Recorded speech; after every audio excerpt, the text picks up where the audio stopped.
El individuo contra el Estado, por Herbert Spencer. 3. Los nuevos conservadores.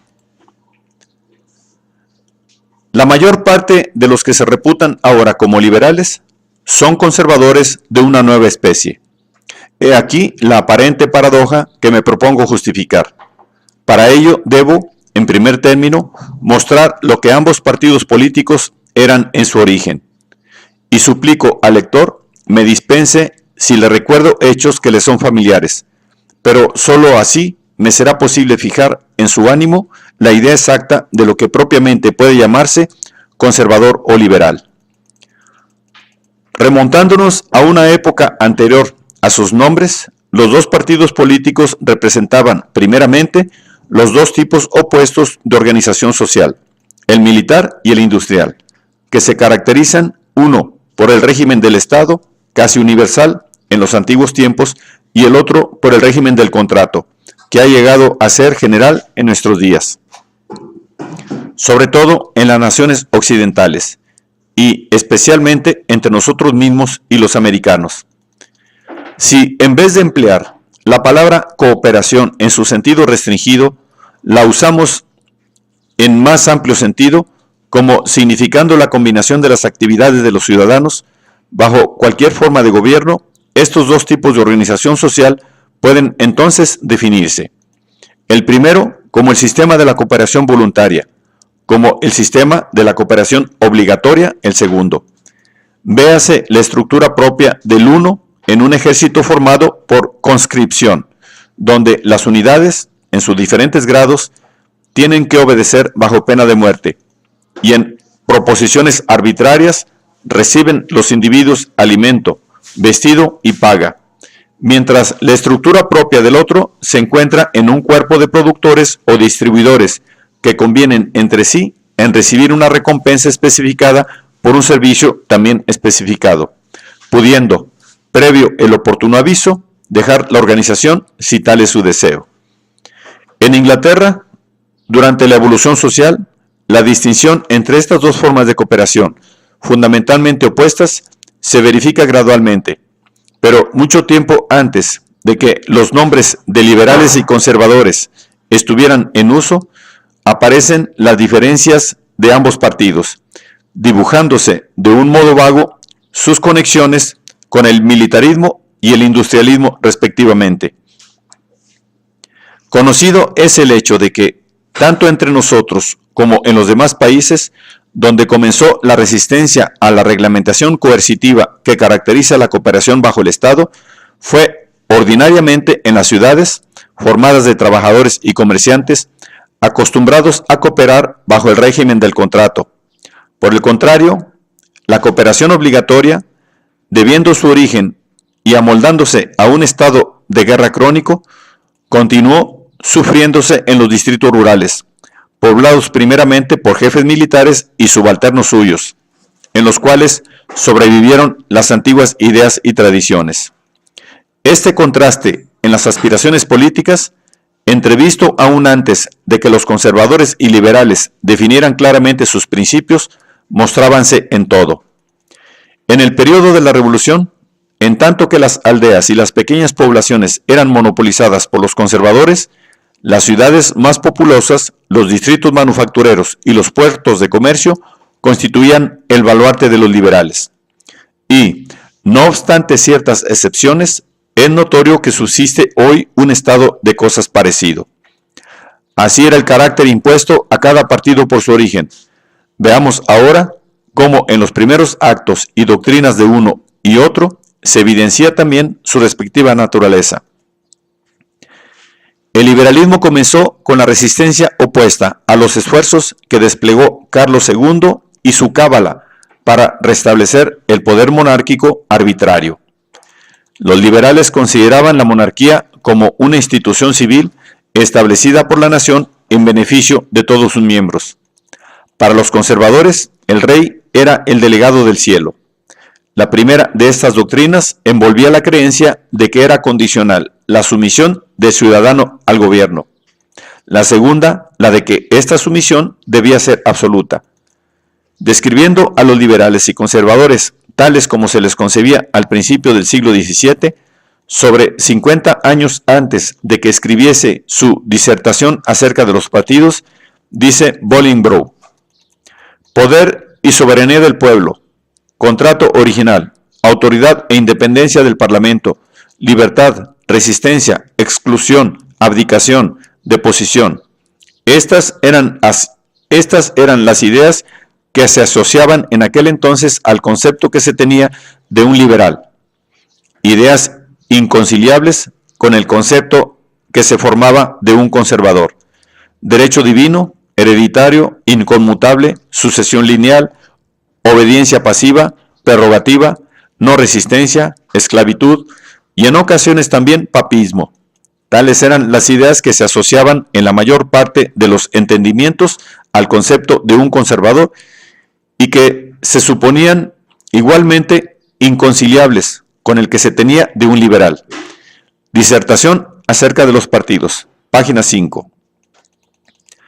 Comparando estas descripciones, vemos que en un partido existía el deseo de contrarrestar y aminorar el poder coercitivo del gobierno sobre los ciudadanos, y en el otro el de mantener y aumentar dicho poder. Esta distinción en las aspiraciones de los partidos, que excede en significación e importancia a cualquier otra, se manifiesta en las primeras empresas que acometieron. Los principios de los liberales constaron en el acta del habeas corpus y en la medida por la cual se declaró a los jueces independientes de la corona, en la repulsa del bill de no resistencia, que imponía a los legisladores y funcionarios el juramento de no resistir al rey por las armas, en ningún caso, y finalmente por el bill de derechos, encaminado a garantizar la seguridad y libertad de los súbditos contra las agresiones de la monarquía. Descúbrese en todos estos actos la misma naturaleza intrínseca. Por ellos se restringe el principio de la cooperación obligatoria y se alienta el de la cooperación voluntaria. Que la política del partido obedece en periodos posteriores a idéntica tendencia, lo patentiza la observación de Mr. Green, referente a la época de la dominación de los liberales que siguió a la muerte de la reina Ana. Antes de transcurridos 50 años, dice Green, los ingleses habían olvidado que pudiera perseguirse a nadie por diferencias de religión, o suprimir la libertad de la prensa, o intervenir en la administración de justicia, o gobernar sin parlamento. Compendio de Historia, página 705.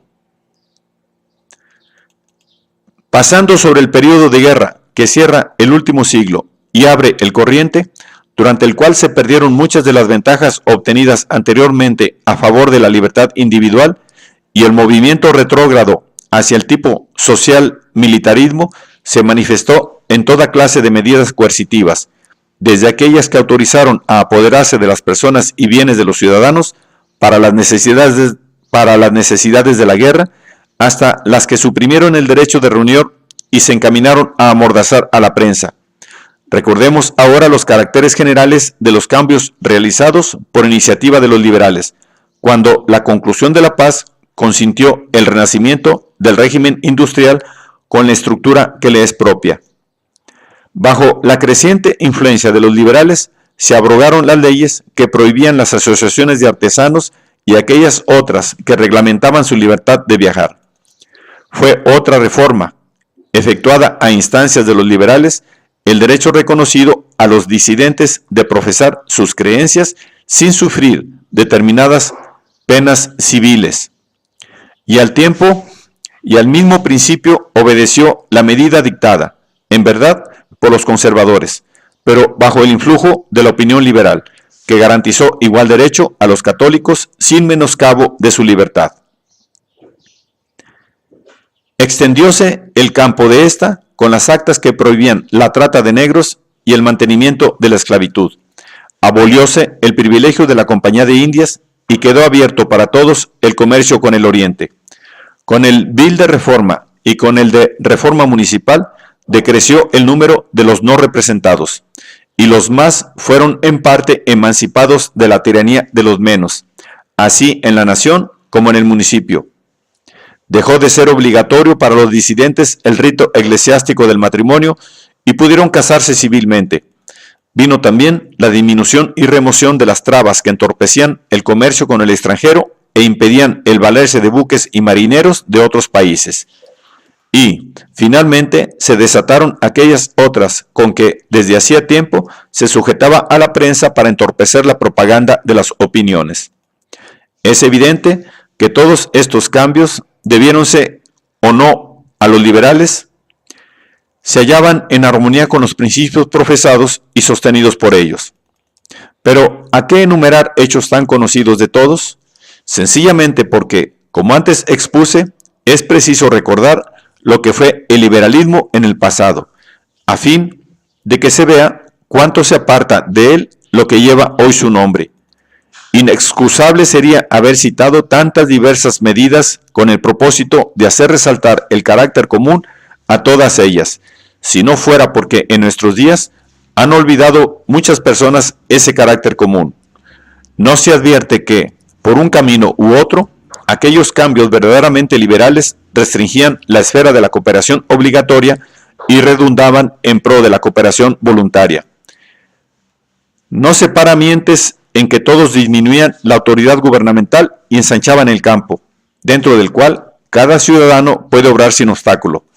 Se ha olvidado la verdad de que el liberalismo se caracterizaba antiguamente por la defensa de la libertad individual contra la coacción del Estado. Preguntémonos ahora, ¿cómo es que los liberales han olvidado estos hechos?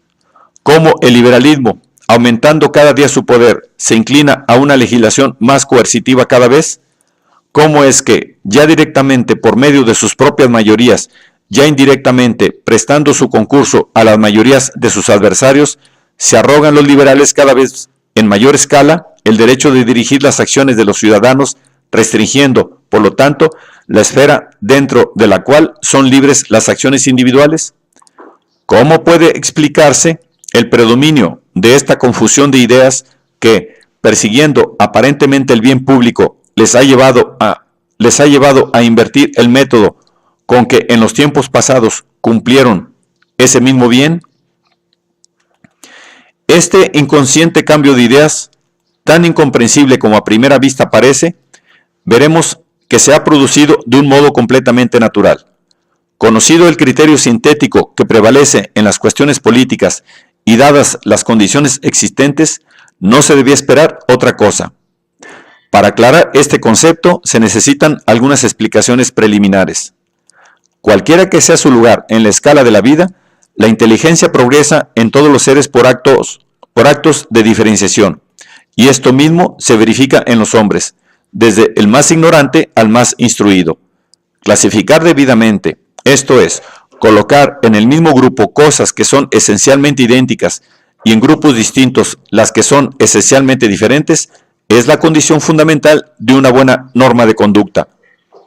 Comenzando por la visión rudimentaria, que se limita a indicar el paso de algún cuerpo opaco, como percibimos la sombra producida por una mano colocada delante de los ojos, con estos cerrados y vueltos hacia la ventana, dándonos cuenta de que algo se mueve ante nosotros, se llega poco a poco a la visión desarrollada, que por la exacta apreciación de las formas, colores y movimientos, permite distinguir a gran distancia la presa o el enemigo y pone en condiciones de perfeccionar la conducta para asegurarse el alimento o escapar a la muerte.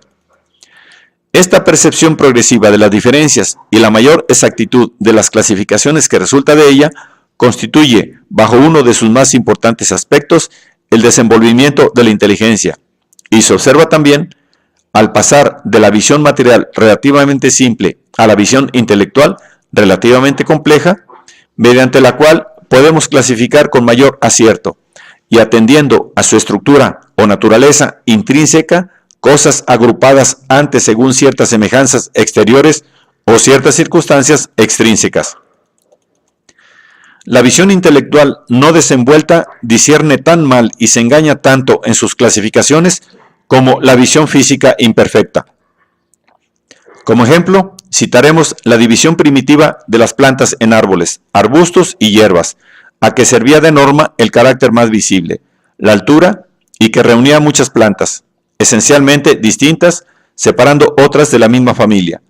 O mejor todavía, la clasificación popular que comprende bajo el mismo nombre los peces y las conchas. Incluye en estas últimas los moluscos y crustáceos y llega hasta mirar como peces a los cetáceos.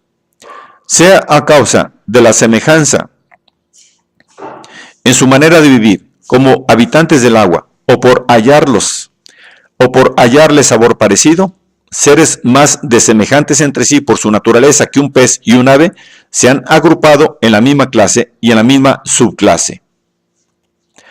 La verdad general, aclarada con los anteriores ejemplos, se aplica a las más elevadas esferas de la visión intelectual, que recae sobre cosas inaccesibles a los sentidos, tales como las instituciones y las medidas políticas, pues aquí también, de una facultad intelectual inadecuada, o de una cultura incompleta, o de ambas cosas, o de ambas causas a la par, resultan erróneas clasificaciones, y por consiguiente, conclusiones erróneas. En rigor, la probabilidad de equivocarse es aquí mucho mayor, puesto que los objetos no son del exclusivo dominio de la inteligencia, se prestan más difícilmente al examen. No se puede tocar ni ver una institución política, solo es posible conocerla por un esfuerzo de la imaginación creadora. No es posible en ningún caso apreciar por la percepción física una medida política. Es necesario, para concebirla, todo un proceso de representación mental, que reúne los elementos debidos y muestra la naturaleza esencial de la combinación resultante. Aquí, pues, más aún que en los casos citados antes, la visión intelectual defectuosa propende a clasificar las cosas por sus caracteres externos o según circunstancias extrínsecas. Que muchas instituciones han sido clasificadas erróneamente por esta causa, se ve en la creencia general de que la República Romana era una forma de gobierno popular. Si se recuerdan las ideas de los primeros revolucionarios franceses que perseguían un estado ideal de libertad, se hallará que tomaban por modelo las formas políticas y los actos de los antiguos romanos. Y aún hoy puede citarse a un historiador que pone, por ejemplo, la corrupción romana para mostrar las consecuencias de los gobiernos democráticos. No obstante, la semejanza de las instituciones romanas con las instituciones realmente libres es menor que la que hay entre un tiburón y un puerco marino. Semejanza meramente externa que oculta muy distinta estructura porque el gobierno romano era una pequeña oligarquía dentro de otra oligarquía más lata, siendo los miembros de cada una de ellas autócratas arbitrarios. Una sociedad donde los individuos, poco numerosos relativamente, que monopolizaban el poder político y podían llamarse libres en cierto sentido, eran otros tantos pequeños déspotas que no distinguían jurídicamente a sus esclavos y dependientes, y aún a su familia, de las bestias de su propiedad. Estuvo, por su naturaleza intrínseca, más próxima a un despotismo vulgar que a un cuerpo de ciudadanos políticamente iguales. Ahora entremos en la cuestión especial que nos ocupa. Podemos ya comprender el género de confusión en que se ha perdido el liberalismo, así como el origen de esas cosas, así como el origen de esas erróneas clasificaciones de las medidas políticas, cuyas clasificaciones obedecen, como ya veremos, a caracteres externos muy salientes y no a la naturaleza intrínseca de las cosas. En efecto, ¿cuál era, para el pueblo y aún para los mismos que los realizaban, el fin de los cambios operados por los liberales en tiempos anteriores? La cesación de injusticias sufridas por todo o parte del pueblo. Este dispositivo común de todas las reformas fue el rasgo que más fuertemente quedó impreso en los espíritus. Se extinguían los males que, directa o indirectamente, afectaban a gran número de ciudadanos ya como causa de miseria o como obstáculo a su felicidad, y como, en concepto de muchos, un mal que se evita equivale a un bien que se logra, se llegó a considerar las medidas reformadoras como otros tantos beneficios positivos, de tal modo que el bienestar de los más fue bien pronto, a los ojos de los liberales, el objetivo único del partido. De aquí vino la confusión, siendo el carácter externo dominante de las reformas cumplidas la obtención de un bien popular, obtención conseguida en todos los casos, aboliendo alguna restricción. Ha sucedido que los liberales han mirado el bien del pueblo no como un fin indirecto, resultado de la supresión de las trabas, sino como un fin que debe ser directamente perseguido.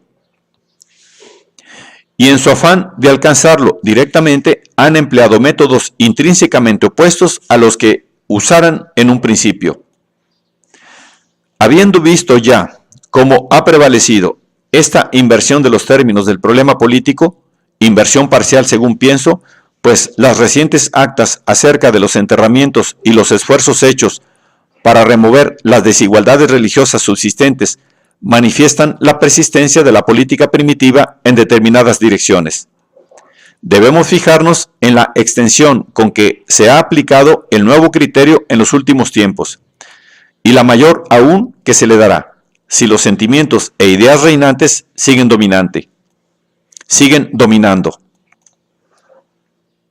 Antes de pasar adelante, bueno será advertir que no nos proponemos condenar los motivos que han determinado, una después de otra, tales restricciones o medidas. Indudablemente, esos motivos han sido loables en la mayor parte de los casos. Debemos admitir que las restricciones impuestas por el Acta de 1870 al trabajo de las mujeres y niños en las tintorerías de rojo de Adrianópolis se reputaron no menos filantrópicas que aquella medida de Eduardo VI que determinaba el tiempo mínimo durante el cual podía contratarse a un jornalero. Sin disputa, el acta de 1880 relativa al suministro de semillas en Irlanda, que permite a los administradores municipales comprar semillas para los labradores pobres y les autoriza a inspeccionar si se han sembrado debidamente, se originó en un deseo del bien político no inferior al que revela el acta de 1533, que prescribía el número de carneros que había de criar un terrateniente, o la de 1587, referente a la reconstrucción de las fincas rústicas ruinosas. Nadie podrá dudar que las medidas de estos últimos años, encaminadas a restringir la venta de las bebidas espirituosas, obedecen a consideraciones de moral pública, de igual modo que las dictadas en lo antiguo para cortar los males del lujo, como cuando en el siglo XIV se puso trabas a la libertad de la comida y en el vestido. Todos comprenderán que los edictos dados bajo Enrique VIII, prohibiendo a las clases inferiores jugar a los dados, naipes, brocha, etc., se inspiraban en móviles tan favorables al bien general como las recientes leyes relativas a los juegos de azar. Pero aún hay más. No me propongo ahora poner en duda la sabiduría de esas injerencias modernas que liberales y conservadores multiplican a porfía, como tampoco pretendo discutir la sabiduría de aquellas otras injerencias antiguas a las cuales se parecen en tantos casos. No me propongo examinar aquí si las precauciones tomadas últimamente para preservar la vida de los marineros son o no más juiciosas que la medida radical escocesa de mediados del siglo XV, por la cual quedaba prohibido a los capitanes de los buques hacerse a la mar durante el invierno. Por el momento, no trataremos a fondo la cuestión de si hay más derecho para conceder a los empleados de la policía sanitaria la facultad de visitar ciertas casas a fin de ver si se encuentran en ellas alimentos en mal estado, que el que hubo para imponer a los posaderos de los puertos el juramento de que registrarían a sus huéspedes a fin de prevenir la exportación de la moneda. Admitimos que la disposición legislativa que prohíbe al propietario de un bote tomar a púlpito gratuitamente a los hijos de los barqueros es tan razonable como los privilegios concedidos a los artesanos por diferentes actas, en virtud de las cuales ningún manufacturero podía establecerse a más de 10 millas de la bolsa real. Nosotros excluimos las cuestiones concernientes a lo filantrópico y sabio de los motivos, dando por supuestas estas condiciones. Únicamente hemos de atender a la naturaleza coercitiva de esas leyes, que, buenas o malas, han sido dictadas durante los periodos de influencia liberal. Para no traer los ejemplos de demasiado lejos, No nos remontaremos más allá de 1860, época de la segunda administración de Lord Palmerston. En el citado año, las restricciones contenidas en las actas acerca de las manufacturas se extendieron a las industrias del blanqueo y tinte. Se dio el derecho de hacer analizar los alimentos y las bebidas a costa del tesoro municipal. Se votó un acta creando los inspectores del gas, fijando la calidad y precio de este, y acondicionándose la relativa a la inspección de las minas y prohibiendo servirse de muchachos menores de 12 años que no asistieran a la escuela y no supiesen leer ni escribir. Las restricciones impuestas a las manufacturas en 1861 se ampliaron a las fábricas de encajes. Los administradores del patrimonio de los pobres fueron autorizados para hacer obligatoria la vacuna, y los ayuntamientos adquirieron la facultad de fijar el precio del alquiler de los caballos, mulas, asnos y botes, y se concedió el derecho de imponer al vecindario un tributo destinado al drenaje, riego de los campos y provisión de aguas para el ganado, a ciertos comités locales.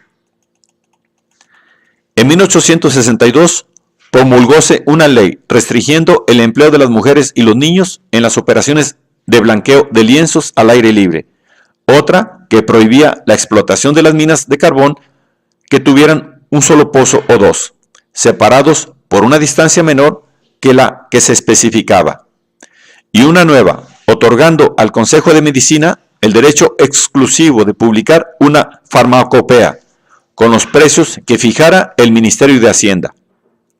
La vacuna se declaró obligatoria en 1863 en Escocia e Irlanda. Se autorizó a ciertos ayuntamientos para contratar empréstitos, pagaderos por medio de contribuciones locales.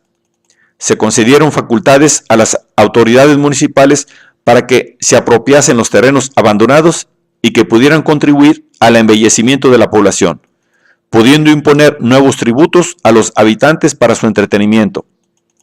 Enseguida vino la ley relativa a las panaderías, que, después de señalar la edad mínima de los encargados de ciertos trabajos, prescribe el blanqueo periódico, 3 capas de color en la pintura y la limpieza con agua caliente y jabón, una vez a lo menos cada 6 meses y otra al poco tiempo, por la que un magistrado puede decidir acerca del buen o mal estado de los alimentos que le presenten los inspectores. Entre las leyes coercitivas que datan de 1864, podemos citar la extensión del acta referente a las manufacturas a diferentes industrias, ciertos reglamentos para la limpieza y ventilación, y la prohibición impuesta a los trabajadores de las fábricas de fósforos de tomar su alimento en otra parte que en los talleres de cortar la madera. También corresponden a dicho año una ley concerniente al deshollinamiento de las chimeneas. Otro que reglamenta la venta de la cerveza en Irlanda. Otra que dispone el ensayo previo de los cables y las áncoras. Otra adicional a la de obras públicas de 1863. Y una nueva que tiende a impedir la propagación de algunas enfermedades y da a la policía facultades que anulan para cierta clase de mujeres las garantías de la libertad individual establecidas en anteriores épocas. En el año 1865 se dio un acta para el alojamiento y asistencia de los viajeros pobres a expensas de los contribuyentes. Otra reglamentando el modo de extinguir los incendios en Londres y para la clausura de las tabernas.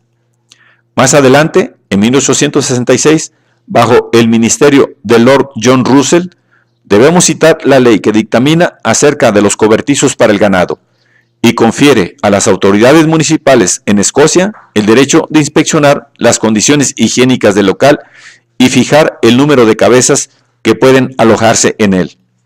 La que obliga a los plantadores de lúpulo a indicar en las balas el año de la recolección, la procedencia y el peso exacto, pudiendo verificarse estos extremos por la policía.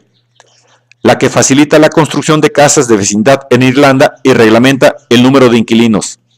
La de salubridad pública, que dispone el registro de las casas de huéspedes, limitando el número de sus habitantes y adoptando medidas para su limpieza. Y, finalmente, la ley referente a las bibliotecas públicas, por la cual puede una mayoría local obligar a la minoría a la compra de los libros que necesite.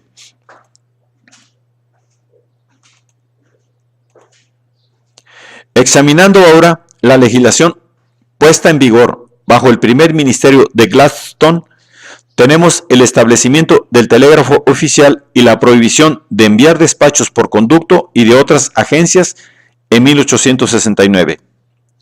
El poder conferido a un ministro de reglamentar los medios de transporte en Londres. Nuevas restricciones para impedir la propaganda de las episotias.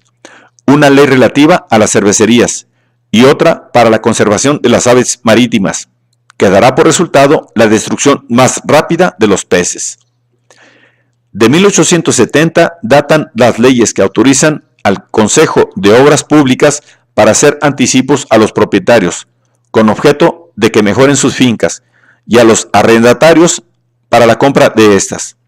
La que otorga a las juntas de educación el derecho de formar comités con la facultad de adquirir solares destinados a la fundación de escuelas y la de sostener estas mediante impuestos locales, pudiendo también costear la instrucción de algunos niños y obligar a los padres a que envíen sus hijos al colegio, etc. Y otra referente a los talleres y manufacturas, creando nuevas restricciones, entre ellas las relativas al empleo de las mujeres y los niños en los trabajos de conserva de frutas y salazón de pescado. Encontramos en 1871 la ley acerca de la marina mercante que ordena a los empleados de las secciones de comercio que inscriban el calado de los buques. Otra acerca de las manufacturas y talleres, más restrictiva aún que las anteriores. Otra infligiendo penas por el ejercicio de la buhonería sin el permiso correspondiente, el cual únicamente es válido en determinado radio, y concediendo a la policía el derecho de registrar los fardos de los buhoneros, y otra nueva ley relativa a la vacunación forzosa. En 1872 podemos citar la ley que prohíbe a las nodrizas amamantar a más de un niño, a no ser en establecimientos inspeccionados por las autoridades, que prescriben el número de niños que pueden ser recibidos. La que prohíbe a los taberneros vender bebidas alcohólicas a los menores de 16 años, y la que dispone la inspección anual de los buques que conduzcan pasajeros. En 1873 se dictó la ley relativa al trabajo de los niños en las faenas agrícolas, prohibiendo a los labradores tomar a su servicio muchachos que no presenten el certificado de haber recibido la instrucción primaria, y otra que exige en los buques de la marina mercante la indicación de su calado y que concede a las juntas de comercio el derecho de determinar los botes y salvavidas que las naves deben llevar. Examinemos ahora las leyes promulgadas bajo el ministerio actual. Tenemos en 1880 una ley que prohíbe hacer anticipos a los marineros a cuenta de su sueldo, otra que dictamina acerca del transporte de los cargamentos de grano, y una nueva dando mayores atribuciones a las autoridades municipales para obligar a los padres a que envíen sus hijos a la escuela. En 1881 se publicó un acta acerca de la pesca de ostras y otra que prohibía la venta de un solo vaso de cerveza el domingo en el país de Gales. En 1882 se concedieron facultades al Consejo de Comercio para expedir licencias concernientes a la producción y venta de la electricidad, y los ayuntamientos recibieron el derecho de establecer contribuciones locales destinadas a la instalación y sostenimiento de alumbrado público. Se autorizaron nuevas exacciones para el establecimiento de baños y lavaderos, y se invirtió a los municipios el poder de dictar leyes accesorias a fin de asegurar alojamiento conveniente a los trabajadores encargados de la recolección de frutas y legumbres. Entre las leyes de 1883 podemos citar el acta relativa a los trenes económicos que, bien arrebatando a la nación 400,000 libras anuales por la supresión del impuesto sobre los viajeros o a costa de las empresas, permite a los obreros viajar por menos precio, debiendo el Consejo de Comercio procurar, por la intervención de los comisarios de ferrocarriles, la frecuente salida de trenes y la necesaria comodidad de los vagones. Tampoco debe olvidarse la ley que prohíbe pagar en las tabernas a los trabajadores bajo la multa de 10 libras. Y mencionaremos, por último, las más recientes acerca de las manufacturas y talleres, ordenando la inspección de las fábricas de Albayalde para ver si hay en ellas trajes a propósito que los obreros se coloquen encima de los suyos, tragaluces, baños, bebidas aciduladas, etc. Y la de las panaderías, regulando las horas de trabajo en unas y otras, y dictando prescripciones detalladas respecto a las últimas, acerca de algunas construcciones que deben conservarse en el estado exigido por los inspectores. Si atendemos tan solo a las leyes coercitivas publicadas durante los últimos años, distaremos mucho de concebir claramente la situación. Debemos fijarnos también en las que son reclamadas y amenazan ser aún más radicales y restrictivas. Uno de los ministros, que por más liberales se tienen, ha declarado hace poco que los planes del último gobierno para mejorar las habitaciones de los obreros eran insuficientes, sosteniendo la necesidad de una coacción efectiva sobre los propietarios de casas pequeñas y predios rústicos y sobre los contribuyentes. Dirigiéndose a sus electores, otro ministro habla con desdén de los esfuerzos desplegados por las sociedades filantrópicas y corporaciones religiosas en favor de los pobres, y dice que el país en masa debía considerar esta obra como suya, lo que equivale a pedir alguna medida gubernamental. Hay un miembro radical del Parlamento, eco de una numerosa agrupación que aspira con insistencia y cada año con mayores probabilidades de éxito a la imposición de la sobriedad, dando a las mayorías locales el derecho a hacer ilusoria la libertad del tráfico respecto a ciertos productos. La reglamentación de las horas de trabajo, que se aplica cada vez a mayor número de industrias merced a las sucesivas leyes publicadas acerca de las manufacturas, adquirirá probablemente en nuestros días mayor generalidad, tratándose ya de ampliarla a los empleados de todos los almacenes. Se pide la enseñanza gratuita para todos, denunciándose la retribución escolar como un abuso. El Estado debe sostener toda la carga. Muchas personas proponen que el Estado, considerado como juez absolutamente competente de lo que constituye una buena educación para los pobres, emprenda la tarea de prescribir una buena educación a las clases medias, marcando la instrucción de todos con el sello oficial, cuya buena calidad les parece tan evidente como les parecía a los chinos su sistema de educación cuando lo establecieron. Cada año se reclaman más enérgicamente fondos para las investigaciones. El Estado da 4.000 libras, que deben ser distribuidas por la sociedad real, y en ausencia de los que tienen poderosos motivos para resistir la presión de los interesados, sostenidos por aquellos que se dejan persuadir fácilmente, se irá estableciendo paulatinamente ese sacerdocio de la ciencia, preconizado hace tiempo por Sir David Brewster. Insístese de nuevo, con plausible propósito, en que es indispensable organizar un sistema de seguros obligatorio, por el cual los hombres serían forzados a hacer economías durante su juventud, con el fin de no quedar sin recursos al incapacitarse para el trabajo. La enumeración de estas medidas coercitivas, que quizás se realicen tarde o temprano, no es completa. No hemos hecho mención más que de aquellas que van acompañadas de algún aumento en la contribución local o general, para obligar en parte a la ejecución de dichas medidas, cada una de las cuales requiere un nuevo cuadro de funcionarios, y en parte para cubrir los gastos que ocasionan las instalaciones de escuelas municipales, bibliotecas libres, museos públicos, baños, lavaderos, lugares de recreo, etc., es preciso aumentar cada año los impuestos locales, a la par que las contribuciones generales crecen a compás de la protección que se dispensa a la educación, a las ciencias, las artes, etc. Cada uno de estos impuestos implica una nueva coacción, una limitación mayor de la libertad individual del ciudadano. Efectivamente, cada uno de ellos implica el siguiente discurso, dirigido al contribuyente. Hasta ahora has sido libre de gastar esta parte del fruto de tu trabajo como más te gustase. De ahora en adelante desaparece esa libertad. nos apoderamos nosotros de dicha parte para invertirla en beneficio del público. Así, ya directa o indirectamente, ya de ambos modos, el ciudadano se ve a cada paso de esta legislación coercitiva privado de alguna libertad que antes tenía. Esos son los actos del partido que pretende el epíteto de liberal, y que así se intitula él mismo, como si fuese, en efecto, el abogado de una libertad progresiva. Sé que muchos liberales habrán leído con impaciencia las anteriores páginas, deseando señalarme una omisión que a su juicio destruye la validez del razonamiento.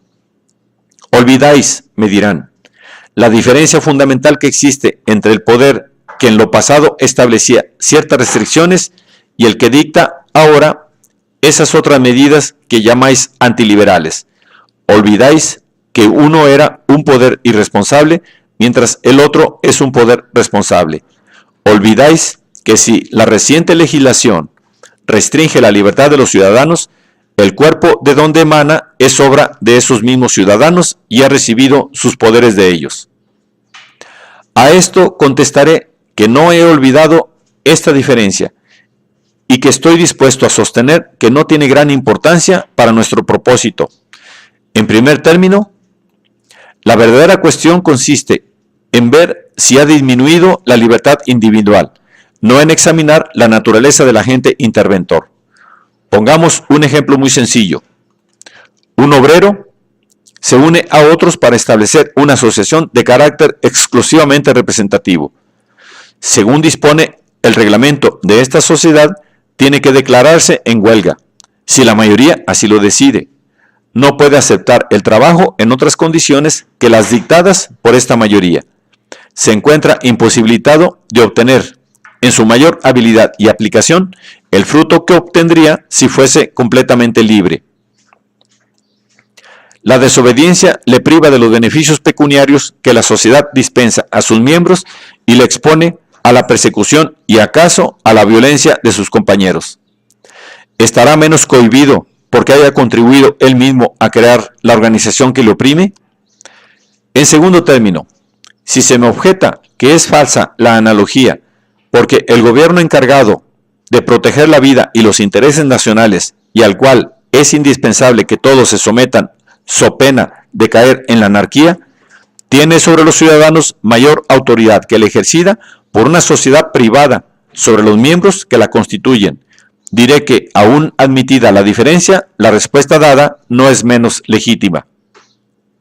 Si los hombres usan de su libertad de modo que ésta desaparezca, ¿serán por ello menos esclavos en lo sucesivo?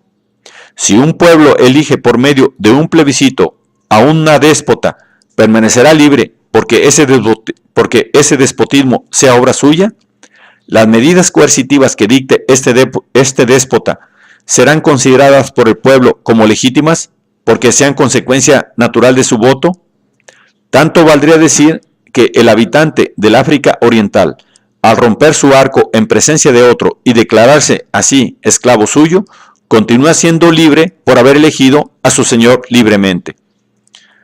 Por último, si algunos, no sin muestras de irritación, como debo suponer, rechazan este razonamiento, diciendo que no hay verdadero paralelismo entre la relación de pueblo a gobierno cuando se trata de un solo hombre irresponsable elegido para siempre, y esa misma relación allí donde existe un cuerpo representativo responsable, periódicamente renovado, mi contestación, ciertamente heterodoxa, asombrará a muchos.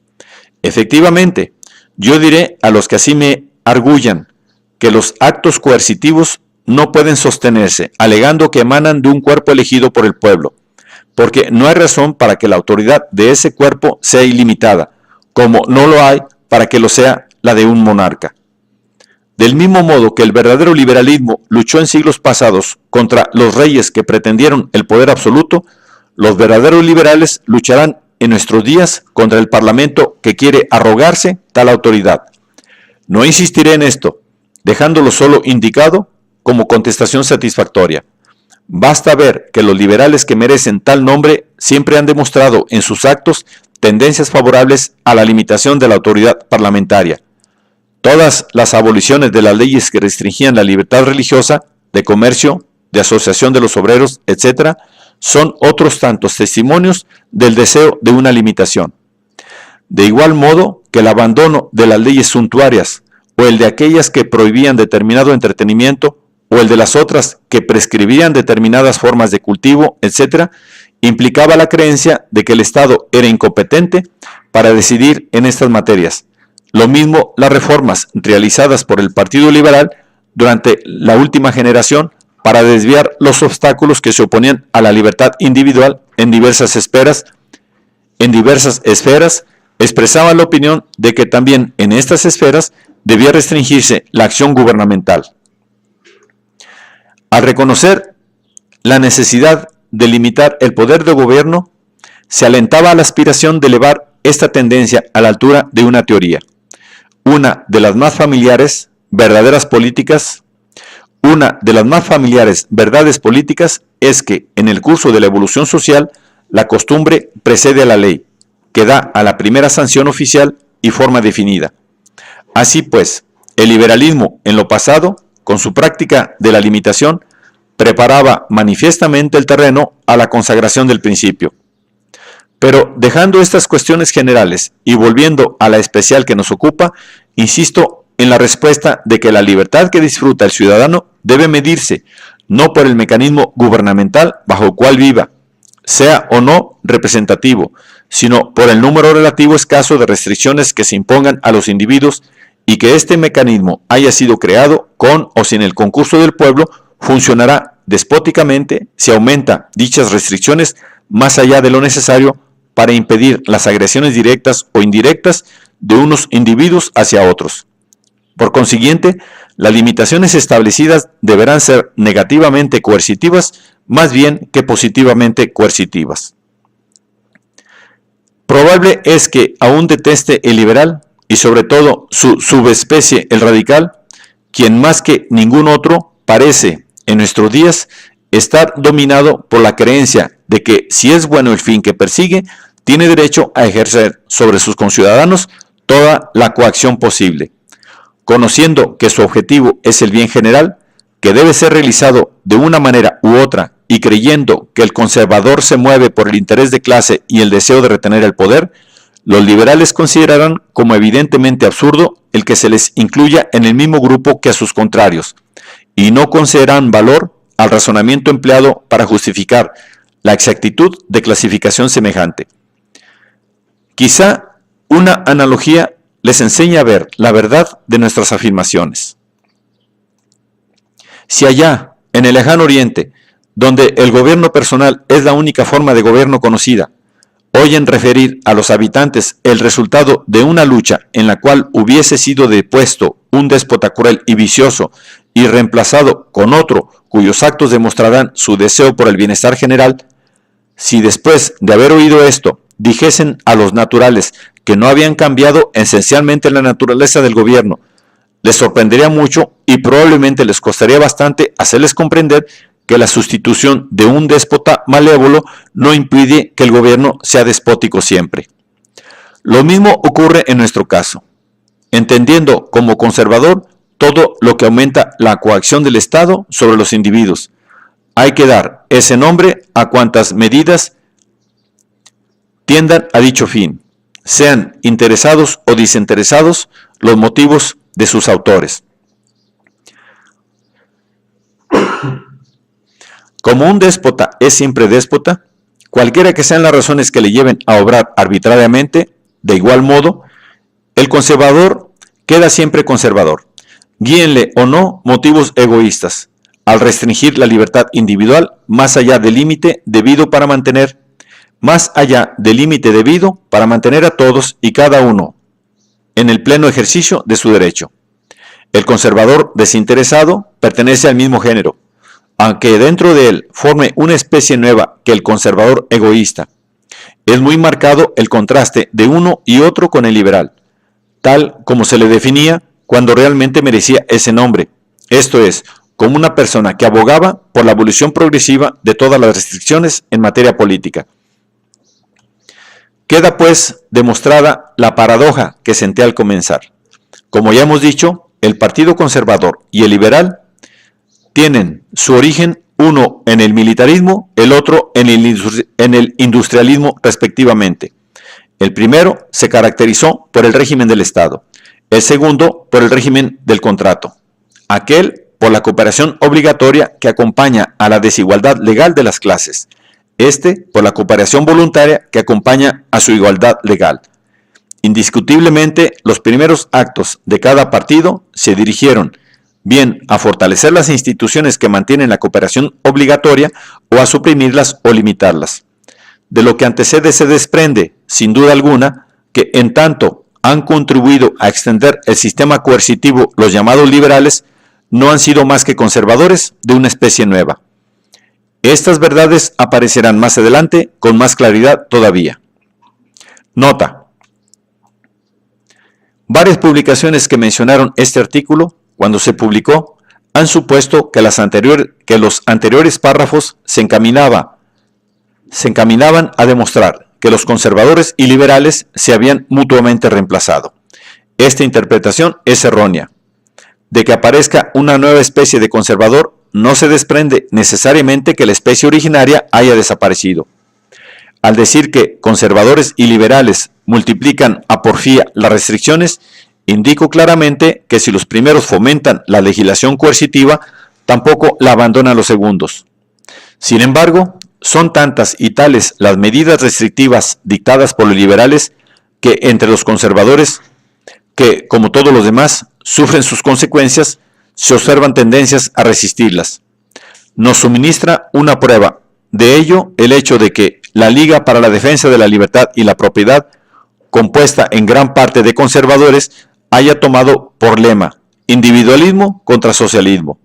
Si el estado actual de cosas continúa, puede realmente ocurrir que los conservadores se conviertan en los defensores de la libertad que los liberales huellan, extraviados por su pretensión de labrar la felicidad de los ciudadanos.